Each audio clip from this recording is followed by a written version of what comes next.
action as we do before the Duke. Pennyquins. What sayest thou, Bully Bottom? There are things in this comedy of Pyramus and Thisbe that will never please.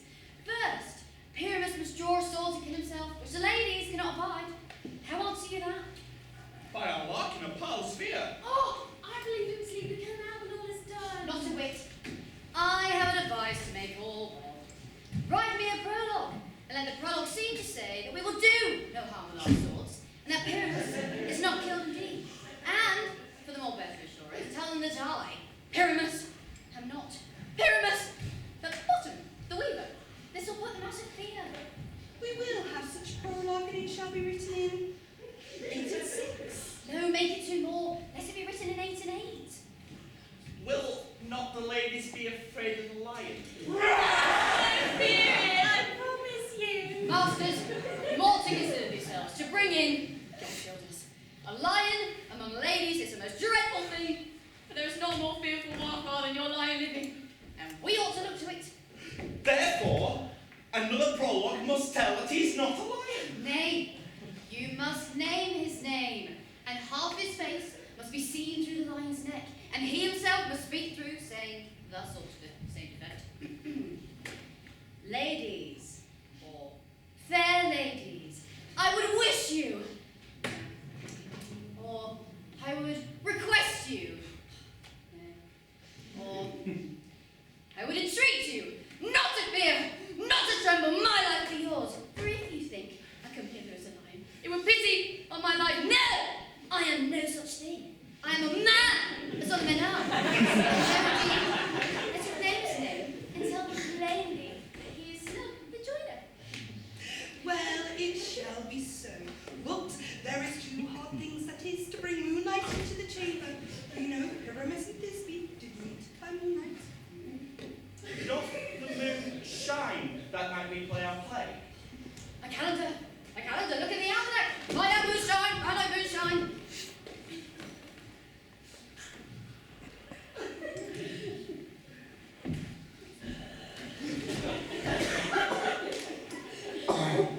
Yes, it doth shine at night. Why? They leave a casement at the great chamber window, where we play it open, and the moon may shine in the casement. Aye, or else one must come in and says he comes to disfigure or present the person of moonshine. Then there is another thing. We must have a wall in the great chamber, for Pyramus and Thisbe says the story to talk through a chink in the wall. You can never bring in a wall.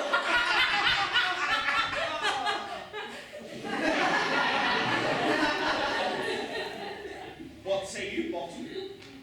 Some man or other must present war, and let him have some plaster or some loam or some rough cast about him to signify war, and let him hold his fingers thus, and through that cranny shall Pyramus and Thisbe whisper.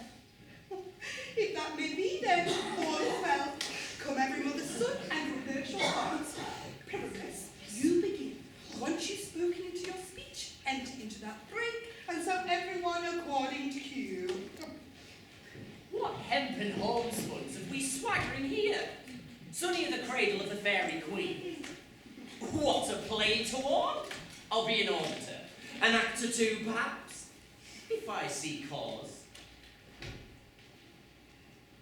Speak, Pyramus. This is simple. Thisbe, the flowers of Odia say is sweet! Odors! Odors! Odors! Savour sweet. So hath thy breath, my dearest Thisbe dear. But hark, a voice. Say that in her while, and by and by I will to thee. A stranger Pyramus than e'er played here. Oh! Must I speak now? I know.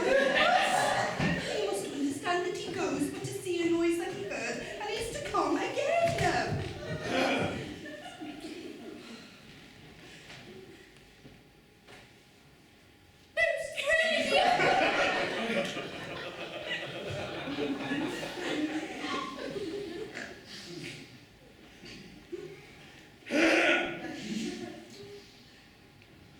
Most brave!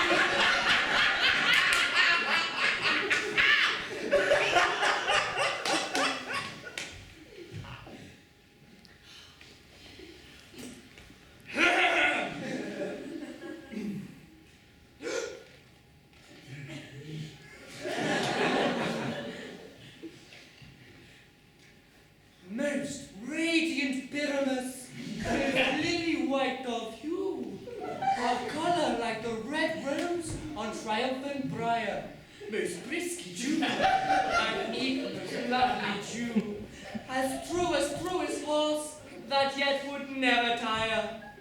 I'll meet thee, Pyramus, at Nini's tomb! Nina's tomb, man! You must not that yet. You speak all your parts at once, cues and all.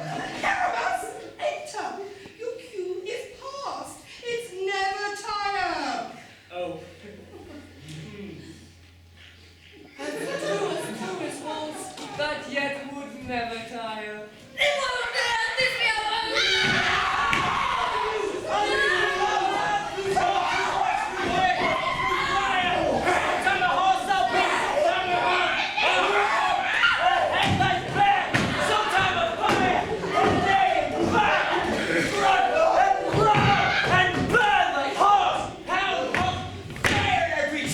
Why do they run away? Is it an arrogant to make me afeard? Oh, bottom now I've changed! What do I see on me? What do you see? See an acid of your own, do you? I think thou art translated.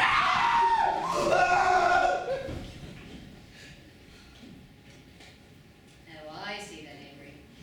This is to make an ass of me, to frighten me if they could. But I will not stir from this place. Do what they can. I will walk up and down here, and I shall sing, and they shall hear that I am not afraid. Ousel cocks are black of hue, with orange tawny bill.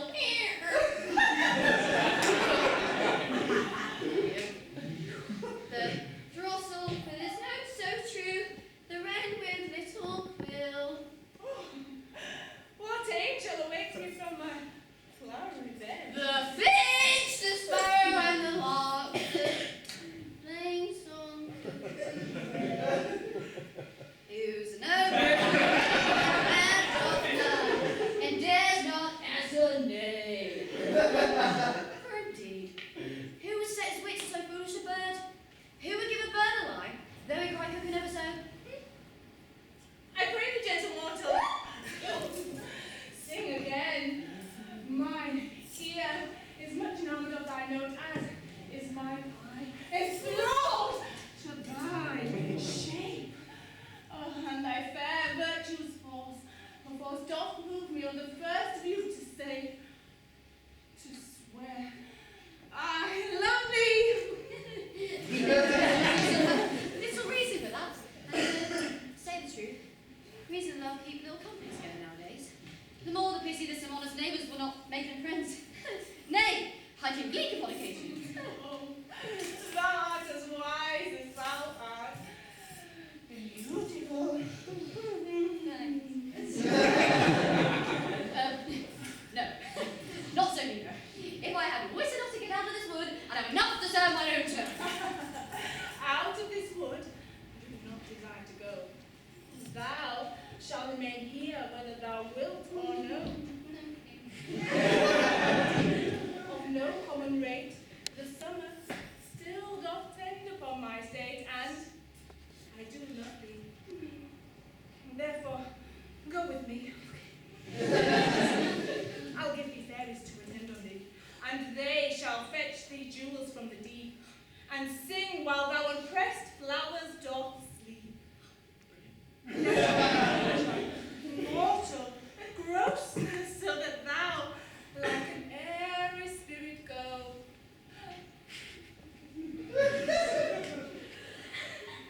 Peasblossom, cobweb, mop, mustard seed, Ready? and I. And I. And I. Where shall we go? Come, hop in her walks, and gambol in her eyes. Feed her with apricots and dewberries, with purple grapes, green figs, and mulberries. The honeybags steal from the humble bees, and for night tapers crop their waxen thighs, and light them with the fiery glowworm's eyes, to have my love to bed and to arise. And pluck the wings from the painted butterflies, to fan the moonbeams from her sleeping eyes. Not to her elves, do her courtesies. Hail, mortal.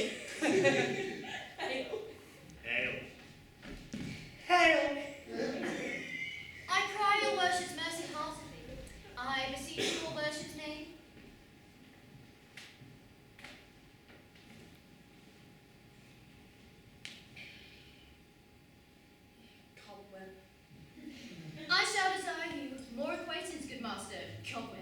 If I cut my finger, I shall make bold with you. Your name, gentleman. Peas blossom? Pray, commend me to Mistress Squash, your mother, and Master Peas Squash, your father. Oh, good Master Peas Blossom. I shall desire you more acquaintance too. Your name, I beseech you, sir. Mustard seed! Good Master Mustard Seed, I know your patience well. That same cowardly giant like oxbeak had devoured many a gentleman of your house. Oh, I promise you, your kindred have made my eyes watery now. I shall desire your more acquaintance, good Master Mustard Seed. Come! Wait upon her. Lead her to my bower. The moon, methinks, looks with a watery eye, and when she weeps, weeps every little flower, lamenting some enforced chastity.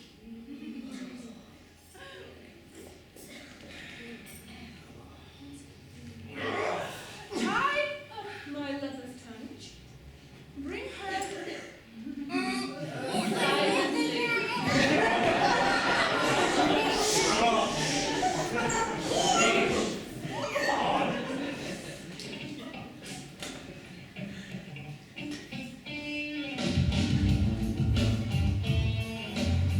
I once asked Tiny to be awake. Then what next came in her eyes, she must dote on an extremity. Here comes my messenger. How now, my spirit, what night rule about this haunted grove? My mistress with a monster is in love, near to a close and consecrated bower. During her dull and sleeping hour, a crew of patchers, rude mechanicals, who work for bread upon Athenian stalls, were met together to rehearse a play intended for great Theseus' nuptial day. The shallowest thick-skin of that barren sort, whom Pyramus presented in a spot, forsook a scene and entered in a break. When I did her, at this advantage take, and ass's knoll I fix upon her head, anon her Thisbe must be answered, and forth my name comes, when they her spy, as the wild geese that the creeping fowler eye or russet painted chaffs, men in sort, rising in coin of the country port, set themselves and madly sweep the sky, when they her spy, away her fellows fly. And as happier o'er and o'er one falls, she, murder, cries out from Athens calls. Their senseless weak, lost with their fears so strong, mid senseless things begin to do them wrong. For briars and thorns that their apparel snatch, from sleeves, from hats, from needles, all things catch. And let them upon this distracted fear, and left sweet Pyramus translated there. And in that moment, so it came to pass, Titania waked, and straight away loved an ass. This falls better than I could devise. But hast thou yet lit the Athenian's eyes, as I did bid thee to do? I took him sleeping, that is finished too. And the maiden by his side of when he wakes the foss, she must be eyed. Stand close. This is the same Athenian. This be the maid, but not this the man. Why did you hear about what you saw? They brushed the bits on your bit of gold. Now I would chide that I should use thee words, but thou, I fear, hast given me cause to curse. If thou hast slain my son in his sleep, being more truth and blood plunged in the deep, then kill me too! The sun was not so true as he the day to me. Would he have stolen away from sleeping Hermia? I'll believe that soon this whole earth may be God, and that the moon may through the centre prove as so displeased. With her brother's new tide antipodes, it cannot be that thou hast murdered him. So should the murderer look, so dead, so grim. And so should the murdered look, and so should I, pierced through the heart of your stern cruelty, and yet you, the murderer, look as bright, as clear as yonder Venus in a glimmering sphere. What's this to my Lysander? Where is he? Good Demetrius, will thou give him me? I'd rather give his carcass to my hounds. Well dug up, thy damning past the bells of men of patience! Hast thou slain him then? Henceforth be never numbered among men. Oh, once tell true, for my sake! Hast thou looked upon him being awake? Hast thou killed him sleeping? Oh, brave touch, not a worm, and Ada do so much. And Ada did it for with double tongue than thine, thou serpent, never add a stone. Spend your passion on his prize wound. I'm not guilty of Lysander's blood, nor is he dead for that I can tell. I pray thee then, tell me that he is well! And if I could, what should I get therefore? A privilege, never to see me more. From this hated presence part I so. See me no more, whether he be dead or no. There's no following down this fierce game. Here, therefore, for a while, and when grow. For debt which bankrupt sleep the sorrow blow, which in some slight measure will pay, if for his tender here I'll make some stay. What hast thou done? Thou hast mistaken quite, and laid the love juice on some true love sight. Of thy imprisonment for some sue, some true love turned, and not a false turned true.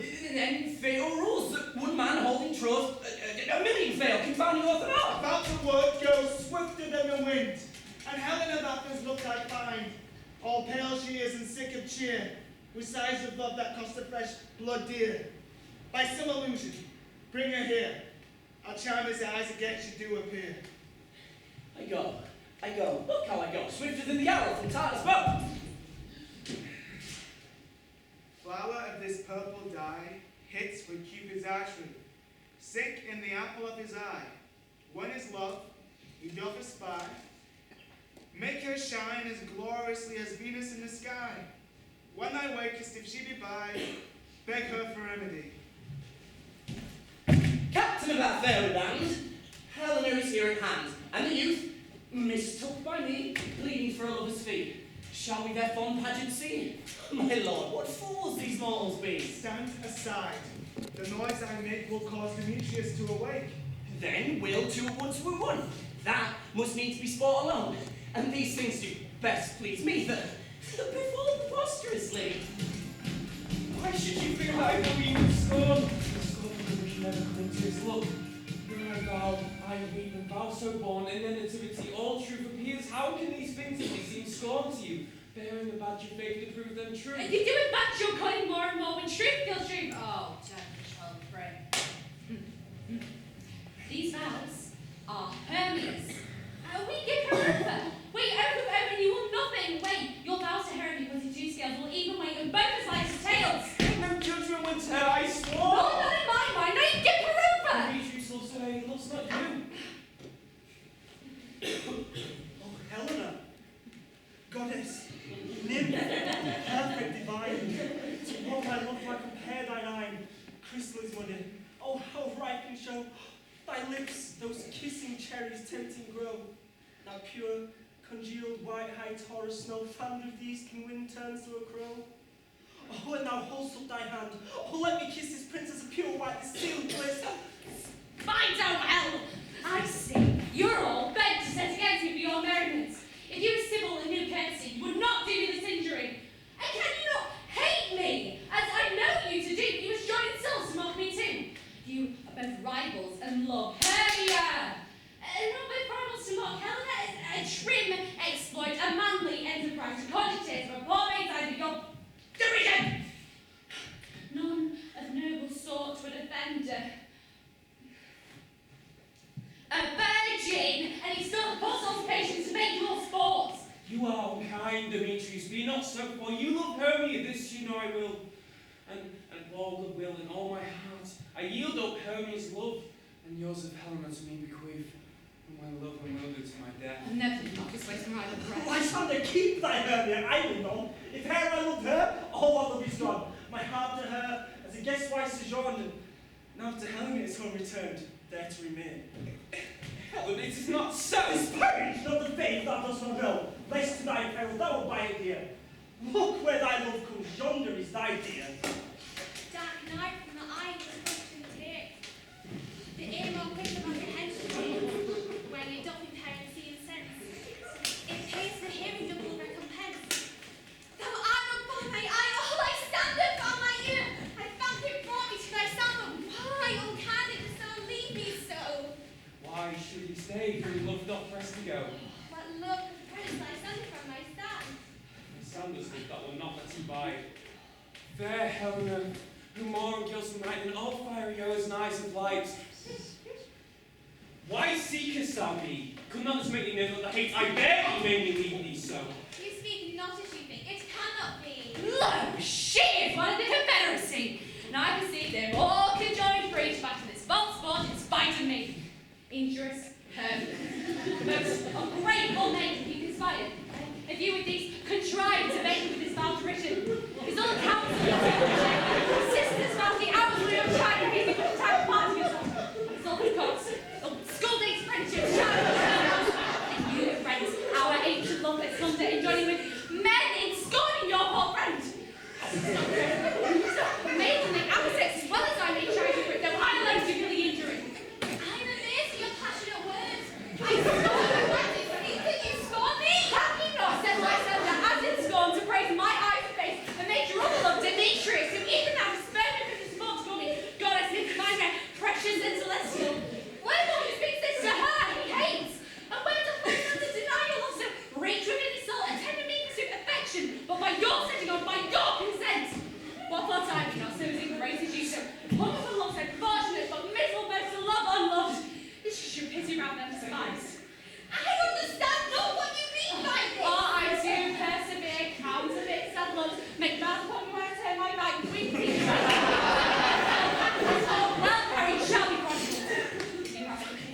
entreat, I could compel. Thou canst compel no more than she entreats.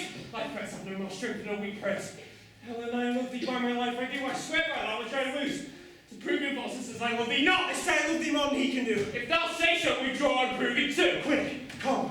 Lysander, where to attend all this? Away, you weak girl. See what you break loose. Take on as you would fall and yet come not. You're a tame man. Go.